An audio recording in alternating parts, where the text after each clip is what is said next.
Willkommen in Wien, der wohl majestätischsten Stadt, die ich jemals gesehen habe. Wir sind nur 1,5 Tage hier und ich zeige euch, was man in diesen 1,5 Tagen hier machen kann, weil es gibt leckeres Essen und krasse Prachtbauten. Denn ich bin Mike, Food-Connoisseur, Geschichtsfreak und Reiseliebhaber. Und ich nehme euch mit. Fast 2 Wochen reisen wir durch Europa. Unser großes Ziel, Slowenien mit seiner unbekümmerten Mittelmeerküste und den märchenhaften Alpenlandschaften. Viel versprochen, das ist mit Abstand der schönste See Sloweniens. Aber unser erster Spot, Österreichs Hauptstadt Wien. Man kommt einfach aus dem Auto und wird erschlagen davon, wie schön und groß diese Stadt ist. Der perfekte Ort für Kunst, Geschichte und leckeres Essen. Dieser Kaiserschmarrn ist wirklich krank. Also seid bereit für einen Kurztrip in Österreich.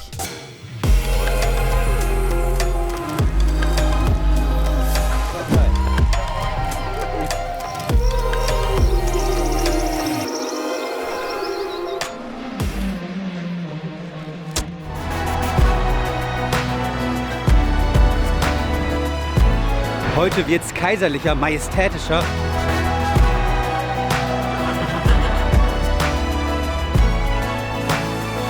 Es gibt so viele unglaublich schöne Gassen. Jede Ecke hat was Neues.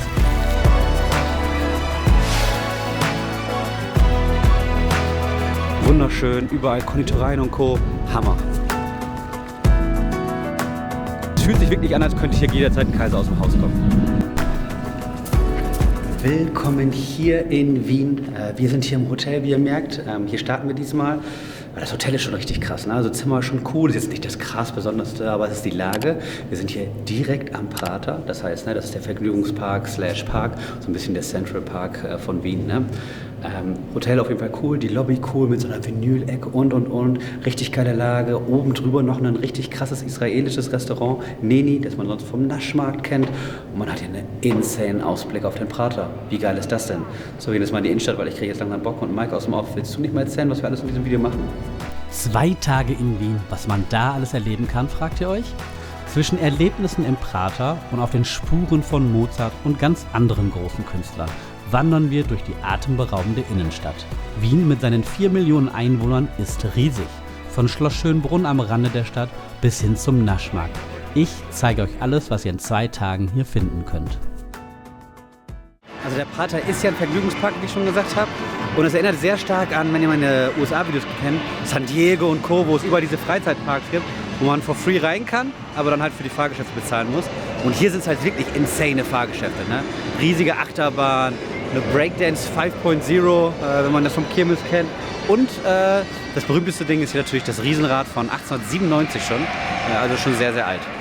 Passt irgendwie nicht zu dem Wien, wie ich mir Wien vorstelle, ne? So hier Mozart-mäßig und Co. Das kommt sicherlich noch, aber ja, das ist ein krasser Einstieg.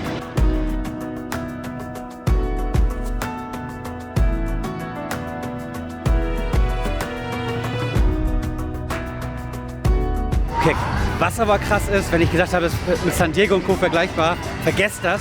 Das ist so riesig hier, das ist sogar größer als der in Göteborg, den ich bezahlt habe. Die kann man ja auch oben sehen. Das ist einfach riesig hier. Also hier kann man sich nicht satt sehen. Wir laufen hier schon seit 10 Minuten und es ist kein Ende in Sicht. Und ich wollte doch eigentlich nur in die Innenstadt. Der Prater, besser bekannt als Wurstelprater, ist also nicht nur der Stadtpark, sondern eben auch ein riesiger Vergnügungspark, der übrigens zu den ältesten der Welt gehört, gegründet 1825, also vor mehr als 200 Jahren. Aber jetzt wird es wohl Zeit für die Innenstadt, also ab in die U-Bahn.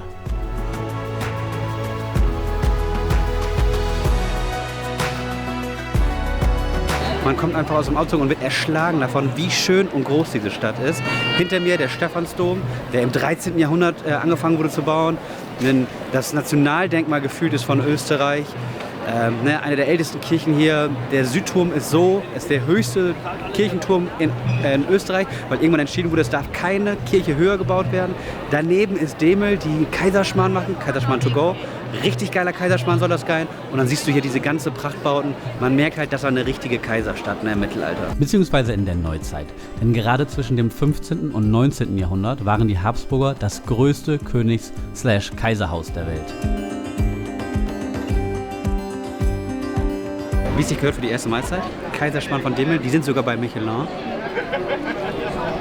Alter. Das habe ich noch nicht gegessen. So fluffig, Dieser Kaiserschmarrn ist wirklich krank. Wow. Was übrigens auch wow ist, meine Bilder auf Instagram. Nee, kleiner Witz, aber generell der Content, der es nicht ins Video geschafft hat und meine Bilder, findet ihr da.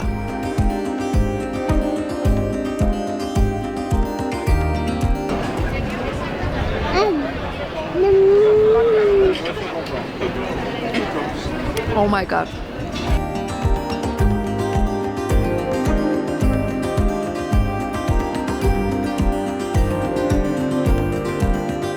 Stephansplatz ist natürlich nicht nur Demel so krass und der Stephansdom. Generell hat es natürlich übelst den Vibe wie so Städte wie München oder so. Ne? Also dieses sehr klassische, sehr nicht mittelalterlich, aber renaissancehafte, barocke schon. Barock ist, glaube ich, eher der Begriff dafür. Oder neugotisch. Auf jeden Fall sehr schöne Gebäude und man merkt so ein bisschen, ne, das war hier das Prachtstück der Habsburger. Ne? Die Habsburger, die größte Weltmacht im Spätmittelalter und in der frühen Neuzeit, die saßen hier. Das war deren Heimdings und man merkt es überall, alles prunkvoll, Gold und Co. Das ist so ein bisschen das Wien, was ich erwartet habe. Ne? Hier waren ja auch Mozart, Haydn, Beethoven, Bach, alle waren mal hier. Also jeder, der Rang und Namen hatte, in der Neuzeit hatte, war auf jeden Fall mal hier da. Nur um mal ein paar Namen zu nennen, die wir Deutschen auch kennen. Mozart, Schubert, Schumann, Beethoven, Freud. Die Liste ist lang. Meine Spezialität. Oh je, ihr merkt, das Mikro gibt seinen Geist auf. Also kommentiere ich mal kurz aus dem Off. Ich habe hier eine Käsekreiner, also eine Wurst, die auch Käse drin hat. Gehört ebenfalls zu den Spezialitäten Wiens. An jeder Ecke bekommt man diese Wurst im Brot und sie ist echt lecker. Sehr kross, sehr saftig, phänomenal.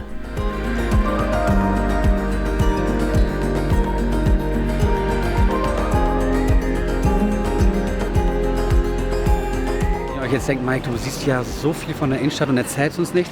Das mache ich morgen. Wir sind ja relativ spät angekommen. Der Kleine muss nachher schlafen. Wir wollen jetzt so ein bisschen was snacken nur. Ne? Wir werden jetzt nicht in so ein fancy Restaurant gehen. Das hält ja gerade nicht aus. Ich hoffe, die nächsten Tage vielleicht noch. Deswegen haben wir ja Kaiserschmarrn to go gehabt. Wir hatten eine Käsekreiner. Das fehlt noch, wenn man in Wien ist. Einen Schnitzel. Und zwar gehen wir zu Brioche und Brösel. Das sind die von Figgelmüller. Die sind bekannt für ihre krassen Wiener Schnitzel in ihren richtigen Restaurants. Und hier haben die dann so einen Schnitzelburger. Ich weiß nicht, ob der so geil sein soll wie natürlich das richtige Schnitzel. Aber hey, wir testen.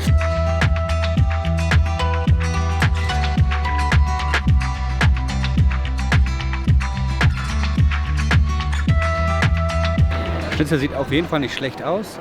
10 €, aber ganz schön teuer. Ich habe nur die Hälfte, ne? Natalia hat die andere Hälfte, wundert euch nicht.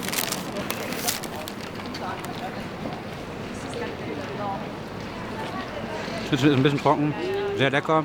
10,80 €, aber arschteuer. Wir müssen auf jeden Fall noch ein richtiges Schnitzel essen. Aber to go auch mal was Neues. Ein richtiges Schnitzel haben wir nicht mehr getestet. Aber dafür dann ein Döner. Den besten Europas. Dazu später dann mehr. Aber was sagt Natalia eigentlich zu dem Schnitzelburger? It's a very good one. I like it a lot. For me, it's not dry at all. It has got some lemon on, caramelized onions. Really good sandwich. Tag 1 auf jeden Fall. Die Innenstadt ist nachmittags richtig voll. Das Essen dafür unheimlich lecker. Ich brauche auf jeden Fall noch ein richtiges Schnitzel. Ich bin jetzt aber froh, wieder zurück in Leopoldstadt zu sein. Die Sonne geht langsam unter. Wir sind übrigens ja mit der U-Bahn hin und her gefahren. Geht super schnell, ein paar Stationen nur von hier. Irgendwie 4 oder so. Tagesticket kostet 10 € mit der U-Bahn. Lohnt sich aber auch. Genau, jetzt lassen wir den Abend mal ausklingen.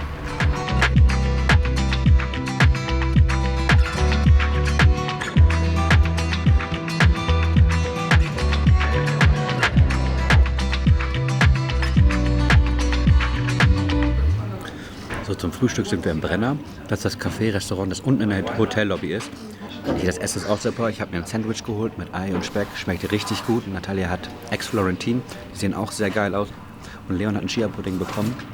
Frühstück können wir auf jeden Fall nicht meckern. Das ist jetzt nicht super teuer, super billig, aber auch nicht. Aber hier ist sehr viel Platz zum Rumlaufen für Leon. Also lohnt sich das auf jeden Fall für Kinder zum Frühstücken. Und dann können wir jetzt auch genug gestärkt in die Altstadt.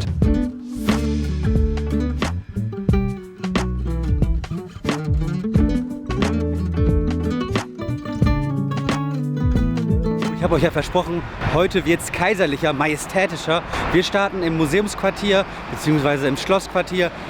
Und hier sieht man halt die Besonderheit von Wien. Ne? Wien war Teil des Habsburger Reichs seit dem 12. Jahrhundert, seit dem 13. Jahrhundert. Und die Habsburger waren ja nun mal das mächtigste Königskaiserhaus in Europa für 400, 500, 600 Jahre. Und das merkt man hier. Ne? Hier sind überall kaiserliche Bauten. Viele natürlich so im 19. Jahrhundert, ne? Als man versucht hat, mit Prunkbauten zu zeigen, ey, wie krass sind wir denn bitte? Gerade vor allen Dingen, als das Heilige Römische Reich zerbrochen ist. Ne? Da wollte man halt zeigen, wir sind immer noch krass. Hier ist das Naturkundemuseum, das krass sein soll. Hier ist die Hofburg, das ist ein bisschen der Buckingham Palace von Österreich. Da kommen wir auch noch vorbei. Guckt euch mal hier um. Hier sind einfach Denkmäler, Schlösser, soweit das Auge reicht.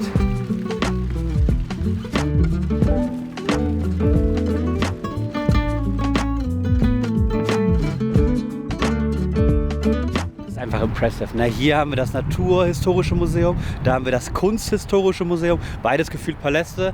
Und dann hinter mir die Statue von der wahrscheinlich berühmtesten Österreicherin, neben Sissi, Maria Theresia. Unheimlich krasses Monument. Hier merkt man auf jeden Fall die Macht des Kaiserreichs.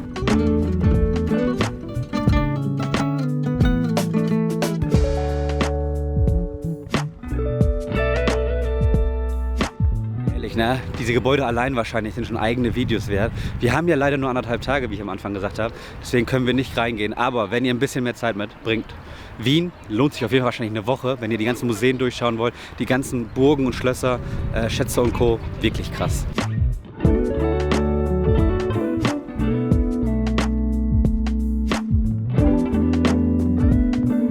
Dahinter ist die Hofburg.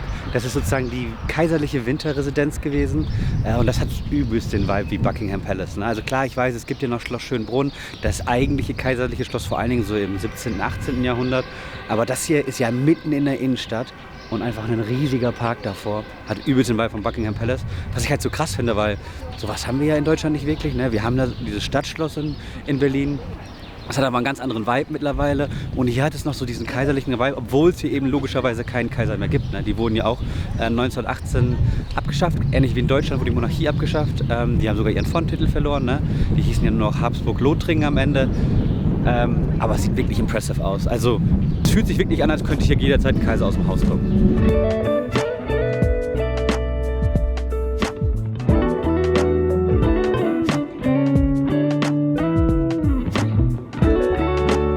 Hofburg selbst ist jetzt da, wo der Bundespräsident, glaube ich, von Österreich sitzt, seit 1955. Aber auch hier gibt es kaiserliche Gemächer, die man sich anschauen kann. Ne? Also wie gesagt, wenn ihr viel Zeit mitbringt, hier gibt es so viele Schlösser und Burgen und drumherum, auch Belvedere und so. Da lohnt sich wirklich einige Tage zu verbringen. Und das ist halt auch richtig ein guter Tipp dann halt eben für schlechtes Wetter, ne? Weil dann kann man da auch rein, dann ist es egal, ob es regnet oder nicht. Maria Theresia erzählt, aber natürlich ist ja auch Sissi ein Riesenthema, das Sissi-Museum hier im Schloss selbst, wo man sehen kann, wie sie gelebt hat. Finde ich super interessant. Was man zu sehen ist ja 1810 und sowas gewesen, also am Anfang des 19. Jahrhunderts. Aber das ist schon richtig krass, diese kaiserlichen Apartments. Zeitlich lag ich etwas daneben, denn gestorben ist sie in den letzten unruhigen Jahren der Habsburger. 1898, also gar nicht so lange her.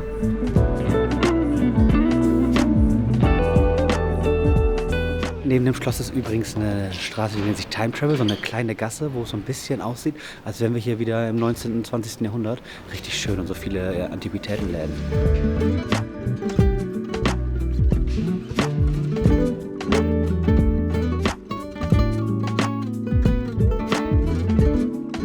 Ich nenne es mal an der Prachtstraße, wo auch der Stephansplatz endet. Und hier einfach die Peterskirche aus dem 18. Jahrhundert, die barock ist. Dann so eine Pestsäule, die so ein bisschen zeigt, was hier bei der Pest passiert ist. Fast fully golden. Und dann kommen wir gleich noch zu richtig anderen fancy Areas hier. Also ich weiß gar nicht, wie ich das vergleichen soll. Ne? Wir haben schon überlegt, so in London gibt es so 1, 2 Ecken, aber hier diese Innenstadt ist schon nochmal krass imposanter als alles, was ich gesehen habe. Vielleicht ist Paris so, da war ich noch nicht. Sonst kenne ich nur in Madrid die Area rund um das Schloss, auch Habsburger, die ähnlich krass majestätisch ist.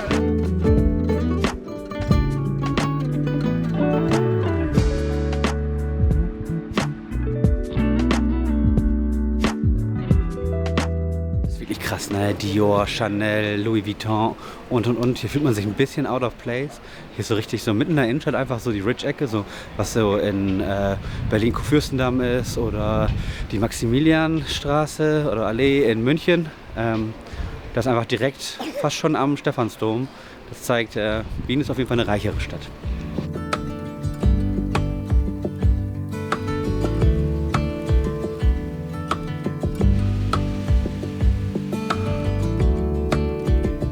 habe ja schon gesagt, ne, das ist die Kaiserstadt, das ist die wohl mächtigste Stadt des 17., 18. Jahrhunderts gewesen. Deswegen war natürlich, ne, die Kunst war ein Riesenthema für Kaiser und Könige. Und natürlich musste man nicht nach Wien dann die Größten holen. Ne? Mozart, Beethoven, Bach aus deutscher Sicht, Haydn, Vivaldi, alle waren sie hier. Goethe selbst. Und deswegen ist hier das Mozarthaus. Hier hat Mozart wohl eine Zeit lang gelebt. Krass. Also das mal zu sehen, insane. Deswegen gehen wir vielleicht nicht mal zur Oper, oder? Weil die passt ja dahin.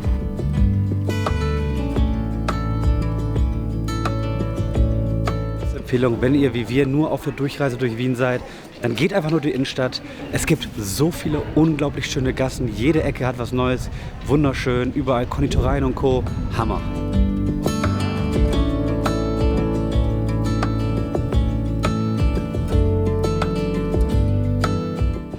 Und kleiner Funfact, wenn ihr zum Beispiel hier wie diese Hofzuckerei, eine Hofzuckerei meint damit, dass sie mal den Kaiser bzw. König hier beliefert haben eine Zeit lang. Deswegen was Besonderes, also sind die auf jeden Fall alt. Und K bedeutet in dem Fall Kaiser und Königlich. Das heißt, das war nachdem Österreich und Ungarn zusammengeführt wurden. Es war ein Kaiserreich und ein Königreich gleichzeitig. Und der war Kaiser und König, deswegen K&K-Monarchie.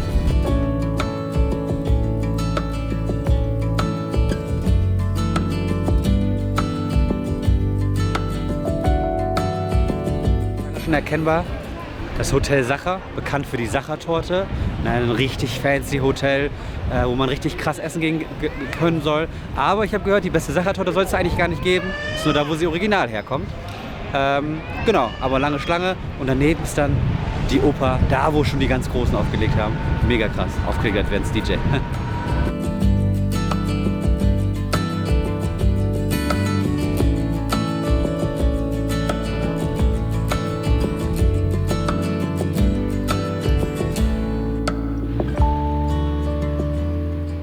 So viel Tradition wie Oper in Wien natürlich hat, ist diese Staatsoper relativ neu. Denn dies aus dem Jahr 1869 gehört natürlich zu den größten in Europas und beruft sich auf die alte Oper am Kärntner Tor aus dem Jahr 1708. Aber eigentlich ist sie recht neu und gegründet von Kaiser Franz Joseph I.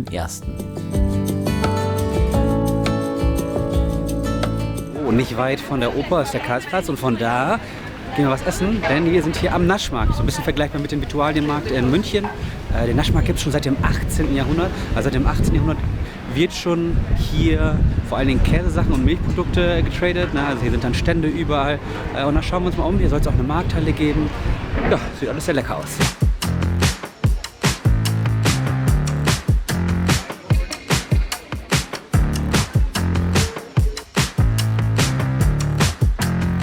Der ist wirklich riesig und es gibt hier Süßigkeiten, Käse, Fleisch, Wurst, Gewürze. Also man kriegt hier wirklich alles und es ist never ending long. Also ich mag es hier schon mal auf jeden Fall, aber langsam muss ich mir was zu essen finden.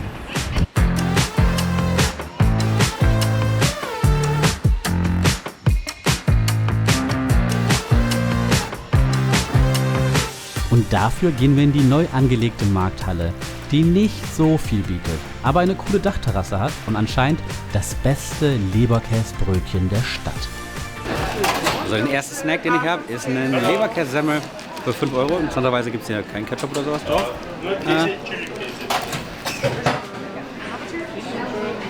Aber schmeckt richtig saftig.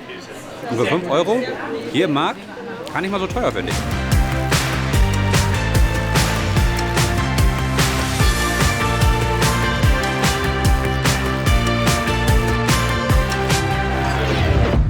Generell ist natürlich die Region rund um den Naschmarkt bekannt für die Restaurants. Also es sind sehr viele chinesische Restaurants, vor allem Sichuan-Küche und Co.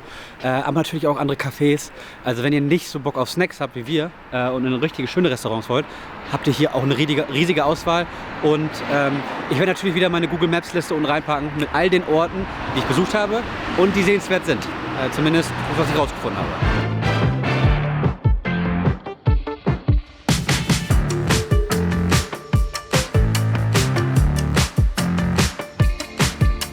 Das Leberkäsbrötchen nicht gereicht hat, habe ich mir gedacht, wir müssen noch mehr österreichisch essen. Kann man hier sehr gut am Naschmarkt und zwar im Café Rüdigerhaus, ein schönes altes Haus im Jugendstil, alles sehr alt eingerichtet. Und hier haben wir uns einen Kaiserschmarrn und Palatschinken bestellt und einen Apfelsaft gespritzt, was eigentlich nur eine Apfelschorle ist. Geiler Name dafür aber.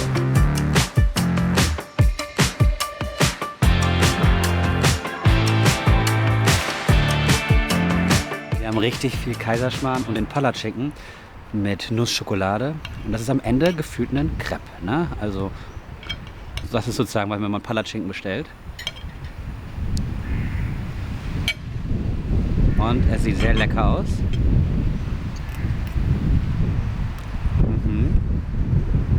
Hat schon noch ein bisschen Kaiserschmarrn. Alter. Lohnt sich.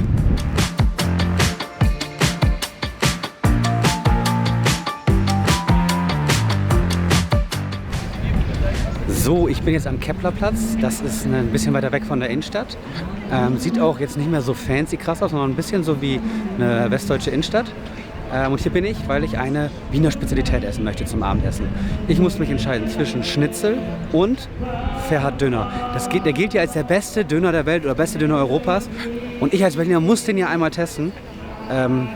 Und bin gespannt, wie der schmeckt, weil der soll wirklich krass sein. Deswegen habe ich mich gegen das Schnitzel entschieden. Wir hatten ja auch dieses Schnitzelbrötchen immerhin. Also es zählt ja auch irgendwie. Ne? Bin gespannt.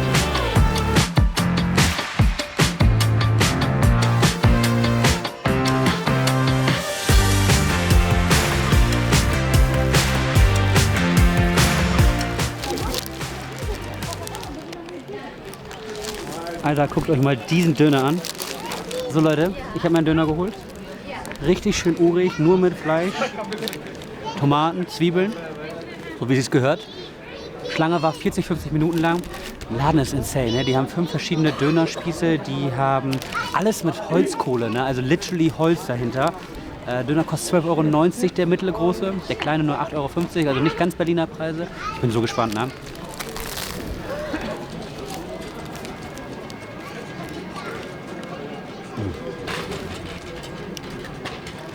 Insanes Fleisch. Brot ist ein bisschen trocken, ehrlicherweise. Ich würde sagen, das beste Fleisch, das ich je hatte. Und Filia kann nicht mithalten. Aber Lasern kann nicht mithalten, die waren krass. Wir haben sehr viele gute Japrak-Döner in Berlin, aber das ist wahrscheinlich der beste Döner Europas. Zumindest vom Fleisch her. Ne? Der Rest, Brot und so, können wir besser wahrscheinlich. Hat sich auf jeden Fall gelohnt. Ich esse jetzt weiter auf und dann genieße ich den Abend. Den Klingen lassen wir ruhig ausklingen. Normalerweise wäre jetzt der Schluss des Videos, aber wir haben uns überlegt, wir gehen morgen früh noch uns ein Schloss anschauen. Und da springen wir jetzt mal hin. Aber bevor wir da wirklich hinfahren, schauen wir uns vielleicht nochmal den Prater bei Nacht an, oder? Mit den ganzen Fahrgeschäften und bunten Lichtern. Der hat auch echt lange auf, merke ich gerade.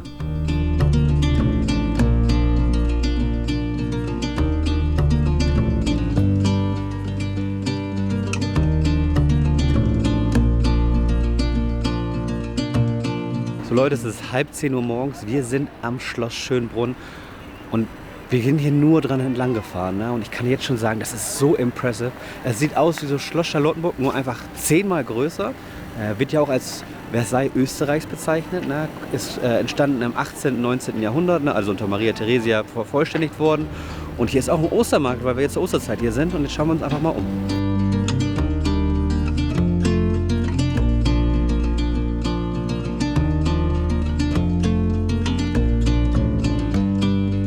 Ja, während die Hofburg, die wir ja gestern in der Innenstadt gesehen haben, die Winterresidenz war das hier die Sommerresidenz, ne? Und galt als Lustschloss Schönbrunn.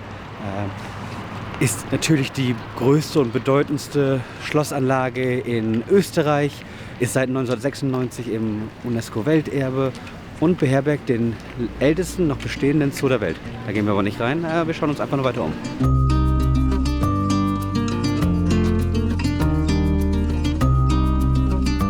Wirklich erstaunlich, an diesem Schloss zu stehen, wo sie einfach alle waren. Ne? Mozart, Beethoven, Bach, die Kaiser, über die ich in der Schule oder im Studium, ne? Ich habe ja Geschichte studiert, viel gelernt habe. Und das ist dann dieser Prunkbau, wo dann diese ganzen Könige, Kaiser, Komponisten und waren. Wow.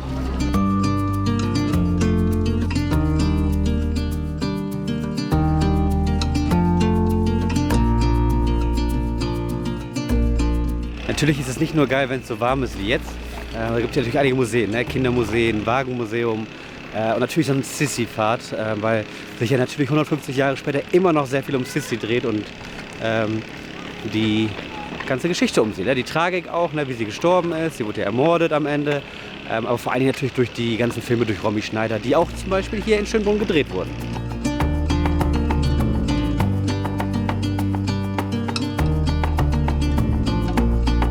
Der riesige Kammergarten, also der Park im Hintergrund, gehört natürlich auch zum UNESCO-Welterbe.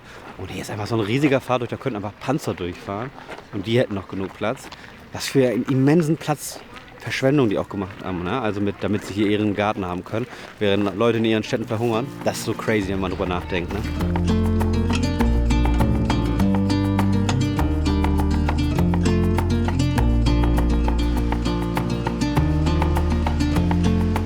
Also der Brunnen allein ist schon ein Besuch wert. So riesig, man kann sich da hinten reinstellen, richtig geil.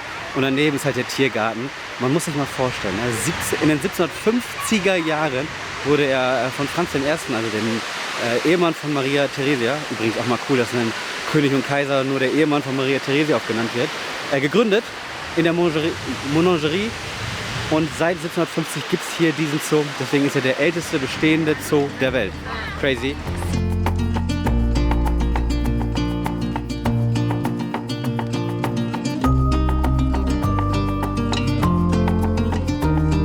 So Leute, ein Spaziergang durch Schloss Schönbrunn lohnt sich auf jeden Fall bei so einem Wetter. Na, jetzt ist es gerade richtig warm geworden, richtiges Frühlingswetter. Ich kann mir vorstellen, dass es im Frühling, wenn hier die Blumen blühen und sowas, noch viel geiler ist. Aber so lohnt es sich auf jeden Fall schon. Und damit kommen wir auch schon zum Ende von Wien. Wir waren jetzt 1,5 Tage etwa hier. Wir haben jede Menge gesehen, ne? Wir haben die Innenstadt ein bisschen gesehen. Wir haben jetzt Schloss Schönbrunn gesehen. Wir haben ein Schnitzelbrötchen gegessen. Wir haben eine Käsekreiner gehabt. Wir hatten Kaiserschmarrn. Wir hatten den wohl besten Döner Europas. Ich bin aber ehrlich, das ist mal so eine Stadt, wo sich 1,5 Tage auf jeden Fall nicht lohnen. Man muss hier viel mehr Zeit verbringen, weil man kennt so Städte, die nur im Sommer geil sind, Berlin zum Beispiel. Hier kann man auch bei richtig kaltem und schlechtem Wetter hin. Im Winter natürlich sowieso zu Weihnachtsmärkten, im Frühling zu Ostermärkten, so wie wir hier sind. Aber auch sonst, ne, hier gibt es so viele Museen, Bibliotheken und Co., die man von innen sehen muss und natürlich die ganzen Schlösser, dass sich Wien auf jeden Fall für einen etwas längeren Kurztrip lohnt. Vielleicht sogar noch länger, wenn man noch irgendwas anbinden will. Bratislava ist ja auch um die Ecke, die Berge sind nicht weit weg. Wien, mega geil. Aber wir sind ja nicht am Ende unserer Reise, weil wir haben ja endlich mal wieder eine Rundreise. Deswegen, Mike aus dem Off, übernimm du mal. Was machen wir denn noch? Hau da rein. Im nächsten Video geht es direkt nach Slowenien. Und zwar genauer an den Lake Bled. Schaut euch diese Bilder an. Muss ich noch mehr sagen? Bleibt also dran, wenn ihr alle Tipps und Tricks zu der perfekten Woche in Slowenien haben wollt.